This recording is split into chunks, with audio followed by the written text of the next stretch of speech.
అందరికీ నమస్కారం. ఈరోజు మనం అత్యున్నత న్యాయస్థానం, భారత అత్యున్నత న్యాయస్థానం సుప్రీంకోర్టు. కోర్టులన్నింటికి హెడ్ సుప్రీంకోర్టే కదా. మనం సుప్రీంకోర్టులో బీజేపీ గవర్నమెంట్ వచ్చిన తర్వాత ఒక మెసేజ్ ఇచ్చింది. ఏమిచ్చిందంటే, ఎస్సీ అట్రాసిటీ కేసుల్లో తక్షణమే అరెస్ట్ అనే పదాన్ని తీసేసింది. ఎస్సీ అట్రాసిటీ కేసులు మొత్తం కూడా ఒక్కసారిగా ఆ వార్త వచ్చిన తర్వాత కూలబడిపోయింది. దీని ద్వారా దేశంలో ఏం జరుగుతుందంటే, ఎస్సీ అట్రాసిటీ కేసులు ఎప్పుడైతే మరుగున పడిపోయినాయో, తక్షణ అరెస్టులు ఇవ్వన్నారో, దేశంలో రేపులు కావచ్చు, మర్డర్లు కావచ్చు, దాడులు కావచ్చు, ఇక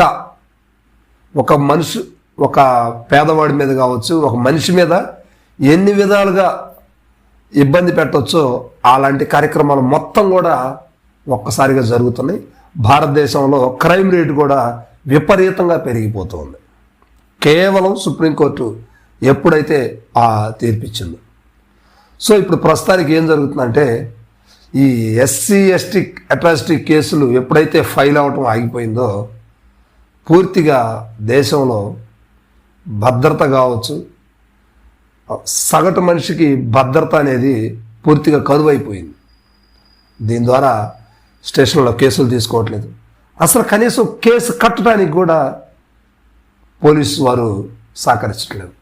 అంటే మేబీ కొంతమంది పోలీసు వారు ఫ్రెండ్లీ పోలీస్ నడుస్తున్న తరుణంలో కొంతమంది సహకరిస్తున్నారు, కానీ కొంతమంది ఎక్కువ మంది సహకరించట్లేదు. దీని ద్వారా ఏమవుతుందంటే, భారత న్యాయస్థానం మీద కావచ్చు, పోలీస్ వ్యవస్థ మీద కావచ్చు, జనాల్లో నమ్మకం సన్నగిల్లిపోతుంది. మరీ ముఖ్యంగా ఎస్సీ ఎస్టీ బీసీ మైనారిటీస్లో ఇది బాగా సన్నగిల్లిపోతుంది. దీనివల్ల మనుషులకి పెను ప్రమాదం అయితే దాగి ఉందని చెప్పడంలో సందేహం లేదు. ఈ చట్టం ఎవరో ఒకరు పొరపాటు చేశారని, ఎవరో ఒక్కళ్ళు మాత్రమే తప్పు చేశారని చట్టాన్నే మార్చేసి ఈ రోజున ఆడపిల్లలకి భద్రత లేదు.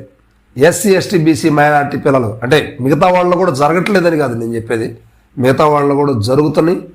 జరిగినా వాళ్ళు ఆ దాడిని తట్టుకునే శక్తి అగ్రవర్ణాలు అనే వాళ్ళకి కావచ్చు, ఫైనాన్షియల్గా ఎదిగినటువంటి వారికి అది పెద్ద విషయం అయితే కాదు.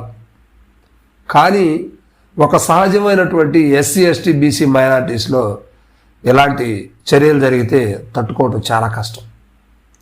సో ఆ చట్టాన్ని మళ్ళీ తీసుకురావాలని ఒక ఉద్దేశంతో ఈ వీడియో చేస్తున్నాను. అందరూ కూడా దీన్ని కోఆపరేట్ చేయండి. భారత శిక్షా స్మృతిలో 7 సంవత్సరాలు లోపు ఉన్నటువంటి శిక్షలు పడేటువంటి ప్రతిదాన్ని కూడా స్టేషన్ పరిధికి ఇచ్చేసి ఆ 41 నోట్స్లకి అంకితం చేసే పరిస్థితి ఉంది. దీనివల్ల పోలీసు వారి పరిస్థితి ఎలా ఉంటుందో మీకు తెలుసు. అది అన్యాయం ఒక చోట అయితే న్యాయం ఒక చోట వెతుకుతూ ఉన్నట్లు పరిస్థితులు ఉంటుంది. అంటే ఇది నేను అందరిని ఉద్దేశించి కాదు, ఎక్కువ పర్సెంట్ జరుగుతూ ఉంది. అంటే ఒక 60-65% ఇదే కోణంలో జరుగుతూ ఉంటుంది. మరి హైయర్ అథారిటీ మాత్రం ఫ్రెండ్లీ పోలీస్ అనే ఒక నేచర్తో నడుస్తూ ఉన్నారు. అట్లాంటి వారు అందరికి కూడా హ్యాట్స్ ఆఫ్. కానీ ఎక్కడైతే అన్యాయం జరుగుతుందో అన్యాయాన్ని ప్రశ్నించకుండా ఎవరైతే ఆ అన్యాయానికి బలైపోయారో వారినే ప్రశ్నిస్తూ వారిని ఇబ్బంది పెట్టేటువంటి కార్యక్రమాలు కొన్ని చోట్ల జరుగుతూ ఉన్నాయి. అలాంటివన్నీ కూడా ఉన్నతాధికారులు దాన్ని పరిశీలించి తగిన న్యాయం చేయాలని కోరుకుంటున్నాను.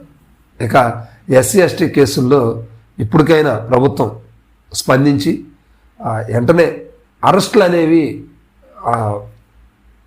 ఉంటే వారికి కొంచెం రక్షణ ఉంటుంది, వారిని కొద్దిగా కాపాడిన దానికి వేల కోట్లు లక్షల కోట్లలో లక్షల్లో ఏ ఖర్చు అవ్వదు. జస్ట్ నిజాన్ని పరిశీలించి వెంటనే అట్లాంటి వారికి న్యాయం చేస్తే అది వాళ్ళు పరమావధిగా భావిస్తారు.